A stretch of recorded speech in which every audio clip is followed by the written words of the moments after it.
ಶುಕ್ಲಾಂಬರಧರಂ ವಿಷ್ಣುಂ ಶಶಿವರ್ಣಂ ಚತುರ್ಭುಜಂ ಪ್ರಸನ್ನವದನಂ ಧ್ಯಾಯೇ ಸರ್ವವಿಘ್ನೋಪಶಾಂತಯೇ ಅಗಜಾನನ ಪದ್ಮಾರ್ಕಂ ಗಜಾನನ ಭಾರ್ನಿಶಮನೇಕದಂತಭಕ್ತಾನಾಂ ಏಕದಂತಮುಪಾಸ್ಮಹೇ ರಾಮಾಯ ರಾಮಭದ್ರಾಯ ರಾಮಚಂದ್ರಾಯ ವೇದಸೇ ರಘುನಾಥಾಯ ನಾಥಾಯ ಸೀತಾಯ ಪತಯೇ ನಮಃ ಜಾನಕಿ ರಾಮ ಪಟ್ಟಾಭಿರಾಮ ಶ್ರೀರಾಮ ರಾಮ ರಾಮತಃ ಶ್ರೀಮದ್ಮಹಾ ರಾಮಚಂದ್ರ ಸ್ವಾಮಿನೇ ನಮಃ मनोजभं मारुततुल्यवेगं जतेन्द्रियं बुद्धिमतां वरिष्ठं वातात्मजं वानरोदमुख्यं श्रीरामदूतं शिरसा नमामि पद्मानने पद्मपत्रे पद्मप्रिये पद्मदलायताक्षे विश्वप्रिये विष्णुमनोनुकूले त्वत्पादपद्मं मयि सन्निधत्स्व यासा पद्मासरस्ता विपुलकटितटी पद्मपत्रायताक्षीं श्रीं अंबां भगवतीं श्रीं ललितां राजराजेश्वरीं कर्काटक राशि कर्काटक ಲಗ್ನದಲ್ಲಿರ್ತಕ್ಕಂಥವ್ರಿಗೆ ಬುಧ ಮತ್ತು ಚಂದ್ರ ಇರ್ತಕ್ಕಂಥ ಆಸ್ಥಾನ, ಗುರು ಮತ್ತು ಶುಕ್ರ ಇರ್ತಕ್ಕಂಥ ಆಸ್ಥಾನ ಚೆನ್ನಾಗಿದೆ.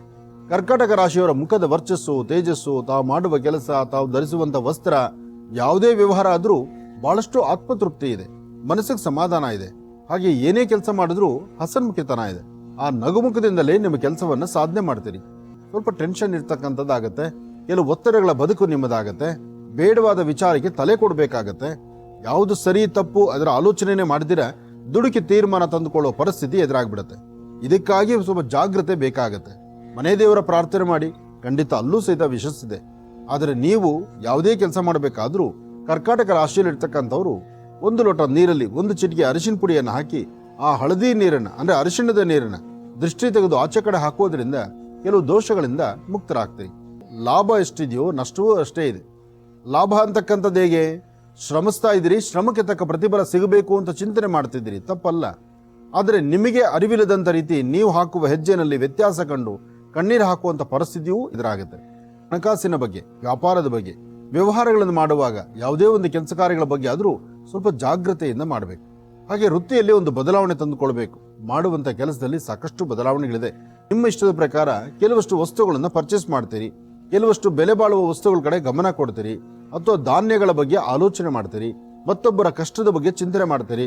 ಏನೇ ಮಾಡಬೇಕಾದ್ರೂ ದಾನ ಧರ್ಮ ಪೂಜೆ ಪುನಸ್ಕಾರ ಎಲ್ಲವೂ ಸುಭಿಕ್ಷವಾಗಿದೆ. ಹೆಣ್ಣು ಮಕ್ಕಳು ಸ್ವಲ್ಪ ಜನ ಈ ನಾನು ನಂದು ಅಂತಕ್ಕಂಥ ಮದಮಾತ್ಸರ್ಯದಿಂದ ಇನ್ನೊಬ್ಬರ ಮನಸ್ಸನ್ನು ನೋಯಿಸುವಂತ ಮಾತನ್ನ ಆಡ್ಬಿಡ್ತೀರಿ. ಅಲ್ಲೇ ಕಣ್ಣೀರು ಹಾಕುವಂತ ಪರಿಸ್ಥಿತಿ ಆಗತ್ತೆ. ಅವರು ಕಣ್ಣೀರು ಹಾಕಿದಾಗ ಪುನಃ ನೀವು ಕಣ್ಣೀರು ಹಾಕ್ಲೇಬೇಕು. ಯಾಕೆಂದ್ರೆ ನಿಮ್ಮ ಸಮಯ ಇವತ್ತು ಸರಿ ಇರ್ಬೋದು, ಮರುಕ್ಷಣ ಏನಾಗುತ್ತೆ ಅಂತ ನಿಮಗೂ ಗೊತ್ತಿಲ್ವಲ್ಲ. ಆದರೆ ದೇವ್ರ ಶಕ್ತಿ ಕೊಟ್ಟಾಗ, ನಮ್ಮಲ್ಲಿ ಒಂದು ಶಕ್ತಿ ಇದ್ದಾಗ 4 ಜನಕ್ಕೆ ಒಳಿತಾಗ್ಲಿ ಅಂತಾನೆ ಚಿಂತನೆ ಮಾಡಬೇಕು. ಅದೇ ಧರ್ಮ. ಹಾಗಾಗಿ ನಿಮ್ಮ ಆಲೋಚನೆ ಮಾಡತಕ್ಕಂಥ ಪ್ರತಿಯೊಂದು ರೀತಿ ನೀತಿಗಳ ಕಡೆನೂ ಸ್ವಲ್ಪ ಎಚ್ಚರಿಕೆಯ ನಡೆ ಇದ್ರೆ ಖಂಡಿತ ಹೆಚ್ಚಿನ ಫಲವನ್ನ ಸಿದ್ಧಿಪಡಿಸ್ಕೊಳ್ತೀರಿ. ವಿದ್ಯಾರ್ಥಿಗಳು ಓದೋದ್ರ ಕಡೆ ಹೆಚ್ಚು ಗಮನ ಕೊಡಿ. ಯಾತಕ್ಕಾಗಿ ವಿದ್ಯಾರ್ಥಿಗಳ ಬಗ್ಗೆ ನಾನು ತಿಳಿಸ್ತಾ ಇದ್ದೀನಿ ಅಂದ್ರೆ, ನಿಮ್ಮ ಆ ಚಂಚಲತೆ, ನಿಮ್ಮ ನಡೆ ಮತ್ತು 4 ಜನ ನಿಮ್ಮನ್ನ ನಿಂದನೆ ಮಾಡತಕ್ಕಂಥದ್ದು, ನಿಮ್ಮ ವಿದ್ಯಾಭ್ಯಾಸದಲ್ಲಿ ಎಲ್ಲೋ ಒಂದು ಹೆಜ್ಜೆ ಹಿಂದಿದ್ದೀನಲ್ಲ ಅನ್ನೋ ಮನಸ್ಸು ನಿಮಗೆ ಬಾಧಿಸುವಂತಹದ್ದು, ಇದೆಲ್ಲ ಆಗತ್ತೆ. ಹಾಗಾಗಿ ವಿದ್ಯಾಭ್ಯಾಸದ ಕಡೆ ಹೆಚ್ಚು ಗಮನ ಕೊಡಿ.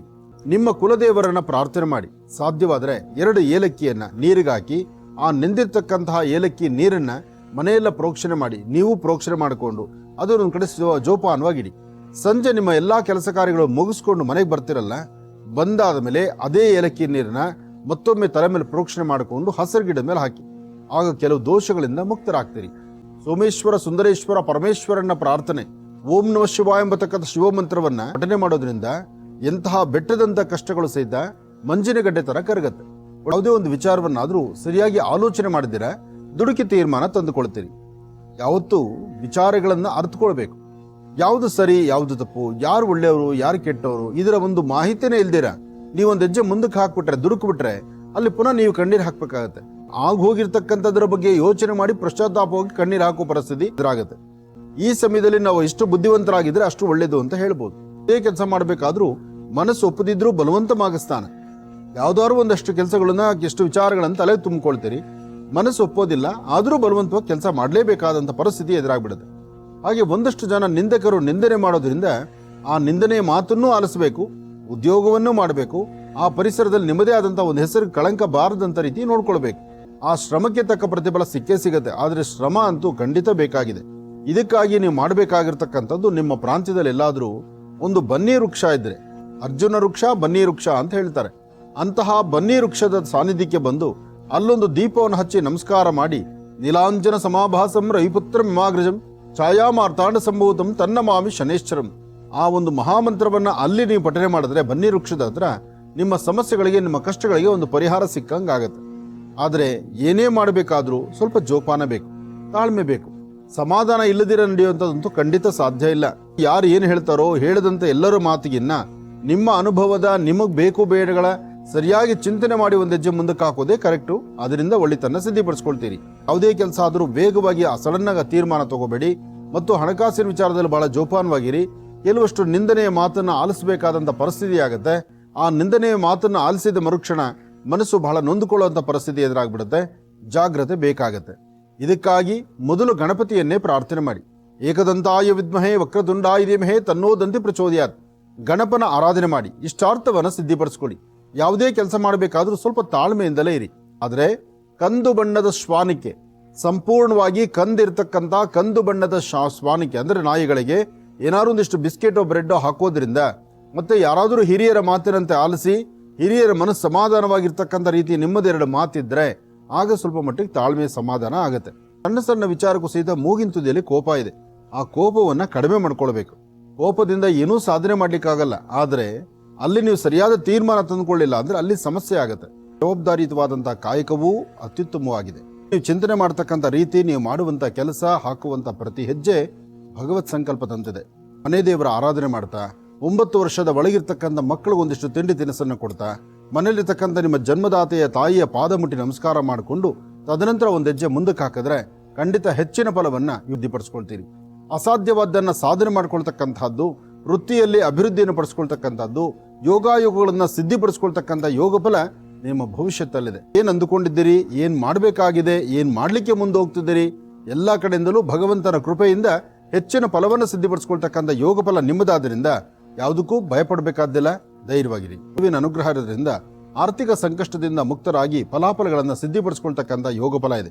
ವ್ಯಾಪಾರ ಆಗಿರ್ಲಿ, ವ್ಯವಹಾರ ಆಗಿರ್ಲಿ, ಆರ್ಥಿಕ ಪರಿಸ್ಥಿತಿ ಆಗಿರ್ಲಿ, ಎಲ್ಲಕ್ಕಿಂತ ಮುಖ್ಯವಾಗಿ ಕುಟುಂಬದ ನಿರ್ವಹಣೆ ಅಂತಿದೆಯಲ್ಲ, ಆ ಕುಟುಂಬದ ನಿರ್ವಹಣೆಗೋ, ಕುಟುಂಬದ ಜವಾಬ್ದಾರಿಗೋ ಅಥವಾ ತಮ್ಮ ಕಾಯಕವನ್ನು ಮತ್ತಷ್ಟು ಅಭಿವೃದ್ಧಿಪಡಿಸಿಕೊಳ್ಳುವಂತ ನಿಟ್ಟಿನಲ್ಲೋ ತಾವೊಂದು ಹೆಜ್ಜೆ ಮುಂದಕ್ಕೆ ಹಾಕಿದ್ರೆ ಖಂಡಿತ ಫಲಾಫಲಗಳನ್ನ ಸಿದ್ಧಿಪಡಿಸ್ಕೊಳ್ತೀರಿ.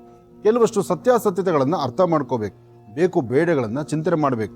ಹಾಗೆ ಕೆಲವು ವ್ಯವಹಾರಗಳನ್ನು ಮಾಡುವಾಗ ಆದಷ್ಟು ಗೋಪ್ಯತೆ ಕಾಪಾಡ್ಕೋಬೇಕು. ಬುಧನ ಅನುಗ್ರಹದಿಂದ ಇಷ್ಟಾರ್ಥವನ್ನ ಸಿದ್ಧಿಪಡಿಸ್ಕೊಳ್ತಕ್ಕಂಥ ಯೋಗ ಫಲ ಇದೆ. ಯಾವುದೇ ಒಂದು ಕೆಲಸ ಕಾರ್ಯವಾದರೂ ಸಹಿತ ಸಮಾಧಾನವಾಗಿ ಮಾಡಿದ್ರೆ ಅಥವಾ ತೃಪ್ತಿಕರವಾದಂಥ ಬದುಕನ್ನ ಕಂಡ್ರೆ, ನಿಮ್ಮ ಕುಲದೇವರ ಅನುಗ್ರಹದಿಂದ ನೀವು ಮಾಡಿದ್ರೆ ಹೆಚ್ಚಿನ ಫಲವನ್ನು ಸಿದ್ಧಿಪಡಿಸ್ಕೊಳ್ಬಹುದು. ನಿಮ್ಮ ಆಲೋಚನೆ ಒಂದು, ನಿಮ್ಮ ನಡೆ ಒಂದು, ನೀವು ಮಾಡ್ತಿರುವ ಕೆಲಸಕ್ಕೆ ಮತ್ತೊಂದು ತರ ವ್ಯವಹಾರವಾಗುವಂಥದ್ದು, ಜೊತೆಗೆ ಇರ್ತಕ್ಕಂಥ ಕೆಲವಷ್ಟು ಮೌಲ್ಯಗಳನ್ನು ಅಥವಾ ಆರ್ಥಿಕ ಪರಿಸ್ಥಿತಿಯನ್ನು ಅಥವಾ ಕೆಲವು ಬೆಲೆ ಬಾಳ್ತಕ್ಕಂಥ ವಸ್ತುಗಳನ್ನು ಎಲ್ಲೋ ಇಟ್ಟು ಎಲ್ಲೋ ಹುಡುಕಾಡುವಂಥ ಪರಿಸ್ಥಿತಿ ಎದುರಾಗ್ಬಿಡುತ್ತೆ. ಕಾರಣ ಆರೋಗ್ಯದಲ್ಲಾಗ್ಲಿ, ವ್ಯವಹಾರದಲ್ಲಾಗ್ಲಿ ನಿಮ್ಮ ಮನಸ್ಸಲ್ಲಿರ್ತಕ್ಕಂಥ ಚಂಚಲತೆಗೆ ಸ್ವಲ್ಪ ತೊಂದರೆ ಆಗುವಂಥ ಲಕ್ಷಣಗಳಿದೆ. ಹಾಗಾಗಿ ದೇವಿಯ ಉಪಾಸನೆ ಮಾಡ್ತಕ್ಕಂಥದ್ದು, ಸಾಧ್ಯವಾದ್ರೆ ಒಂದಷ್ಟು ಹೆಸರು ಕಾಳು, ಒಂದಷ್ಟು ಬೆಲ್ಲ ಮತ್ತು ಹೆಸರು ಕಾಳನ್ನ ಮನೆಯಲ್ಲಿಟ್ಟು ದೇವರ ಹತ್ರ ಪ್ರಾರ್ಥನೆ ಮಾಡಿ ಅಥವಾ ನಿಮ್ಮ ಕುಲದೇವರನ್ನ ಆರಾಧನೆ ಮಾಡಿ. ಮನೆಯಲ್ಲಿರ್ತಕ್ಕಂಥ ಹಿರಿಯರ ಮಾತಿನಂತೆ ನಡ್ಕೊಳ್ಳೋದು ಬಹಳ ಉತ್ತಮನೇ. ಮಾಡುವ ಯಾವುದೇ ಕೆಲಸವಾದರೂ ನೀವು ಅಂದುಕೊಂಡಷ್ಟು ಮಟ್ಟಿಗೆ ಲಾಭವನ್ನೇ ತಂದುಕೊಳ್ಬಹುದು. ಆದರೆ ಸಣ್ಣ ಸಣ್ಣ ವಿಚಾರಕ್ಕೂ ಸಹಿತ ಮೂಗಿನ ತುದಿಯಲ್ಲಿ ಕೋಪ ಇಟ್ಕೊಂಡ್ರೆ ಯಾವ ಕೆಲಸವೂ ಸಹಿತ ಸಾಧನೆ ಮಾಡ್ಲಿಕ್ಕೆ ಆಗುದಿಲ್ಲ. ಜಾಗ್ರತೆ ಇರಲಿ, ಎಚ್ಚರಿಕೆ ಇರಲಿ.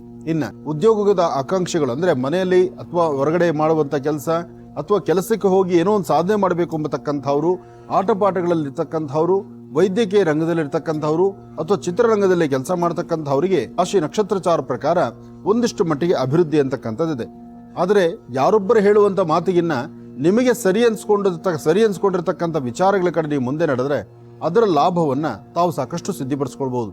ಅಧಿಕವಾದಂತಹ ಚಂಚಲತೆ ನಿಮಗಿರೋದ್ರಿಂದ ಒಂದಷ್ಟು ಸರಿಯಾದಂತಹ ಒಂದು ವ್ಯವಸ್ಥೆ ಬೇಕಾದ್ರೆ ಕುಲದೇವರನ್ನ ಪ್ರಾರ್ಥನೆ ಮಾಡ್ತಾ ಗುರು ಹಿರಿಯರ ಆಶೀರ್ವಾದ ಪಡೆದ್ರೆ ಮತ್ತಷ್ಟು ಲಾಭವನ್ನು ಸಿದ್ಧಿಪಡಿಸ್ಕೊಳ್ತಕ್ಕಂಥ ಅದೃಷ್ಟವು ಸಹಿತ ನಿಮ್ಮದಾಗತ್ತೆ. ಒಳ್ಳೆಯದಾಗ್ಲಿ, ಶುಭವಾಗ್ಲಿ.